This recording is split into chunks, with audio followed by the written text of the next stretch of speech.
Hey everyone, welcome back again in the quick revision series. तो आज जो हमारा टॉपिक होने वाला है क्विक रिवीजन का, that is functions of management. की आज हम लोग एक ओवरव्यू देखेंगे कि कौन कौन से रिलेटेबल फंक्शंस हैं मैनेजमेंट के।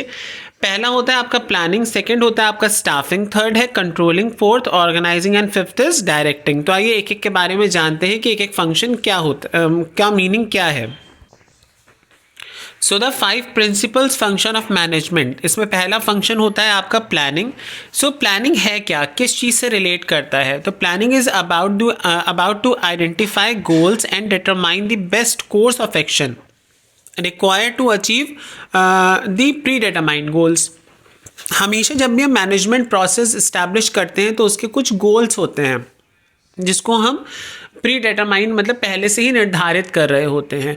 तो हमारा जो उन गोल्स की तरफ बढ़ने का पहला कदम होता है दैट इज प्लानिंग। प्लानिंग क्या करता है, आपका बेस्ट कोर्स ऑफ एक्शन को डिसाइड करता है कि इन मैनेजमेंट के गोल्स को अचीव करने के लिए, एम्स को अचीव करने के लिए बेस्ट सोर्स, बेस्ट वे क्या होगा। सेकेंड होता है ऑर्गेनाइजिंग। ऑर्गेनाइजिंग क्या है? Organising is related to assigning the responsibilities to the employees with detailed skill set needed to complete the task. Organising क्या है? हमें चीज़ें ऑर्गेनाइज करते हैं, जैसे हम घर में हर चीज़ को ऑर्गेनाइज करते हैं वैसे हमें मैनेजमेंट की हर स्किल, हर फंक्शन को ऑर्गेनाइज करके चलना पड़ता है। तो यहाँ पे हम रिस्पॉन्सिबिलिटीज़ असाइन करते हैं एम्प्लॉयज़ को कि उनकी डिटेल्ड स्किल को हम ध्यान में रखते हुए इन्हें रिस्पॉन्सिबिलिटीज़ देते हैं। सेकेंड होता है staffing. Staffing is about to hire the right people for the right position to help the organisation for achieving its objective. कि ऑर्गेनाइजेशन के ऑब्जेक्टिव को अचीव करने के लिए ज़रूरी है कि हम जिस भी इंसान को एम्प्लॉयमेंट दें उसको राइट पोजीशन और उसके स्किल्स के अकॉर्डिंग एम्प्लॉयमेंट दें। जैसे हम एक बीटेक होल्डर को अगर हम सॉफ्टवेयर डेवलपमेंट का काम देंगे तो वो बहुत अच्छे से कर पाएगा। अगर हम एक बीसीए होल्डर को सॉफ्टवेयर डेवलपमेंट का काम देंगे तो मे बी वो उतना टास्क अच्छे से परफॉर्म नहीं कर पाएगा। क्यों? क्योंकि यहाँ पे स्किल्स का अंतर आ जाता है और एक प्रोफेशनल बैकग्राउंड का अंतर आ जाता है।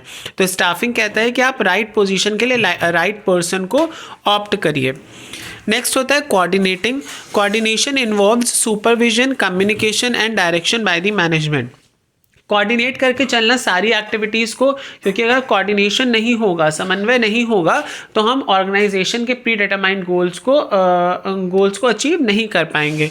तो इट इज़ नेसेसरी कि हम टाइम टू टाइम सुपरवाइज करते रहें, कम्युनिकेट करें between the top level, medium level and low level. जो हमारा मैनेजमेंट सिस्टम है उसके बीच में कम्युनिकेशन अच्छा हो, डायरेक्शन अच्छे से मिले। Next controlling. Controlling is related to monitor the employee's performance, compare it with the goals and take corrective actions as needed. सारे जितनी भी एक्टिविटीज़ हैं जब उनको हम परफॉर्म कर रहे हैं तो केवल परफॉर्मेंस ही ज़रूरी नहीं होता है, उनको एक कंट्रोलिंग वे में परफॉर्म करना ज़रूरी होता है। तो it is good to perform each and every activity in a controlled way for achieving the predetermined goal. तो ये थे 5 मैनेजमेंट के फंक्शंस। होप सो आपको समझ में आया होगा। इनकेस अगर आपको कोई डाउट है तो आप उसको कमेंट सेक्शन में कमेंट करके पूछ सकते हैं। सो आज की वीडियो में इतना ही था। Thank you for watching.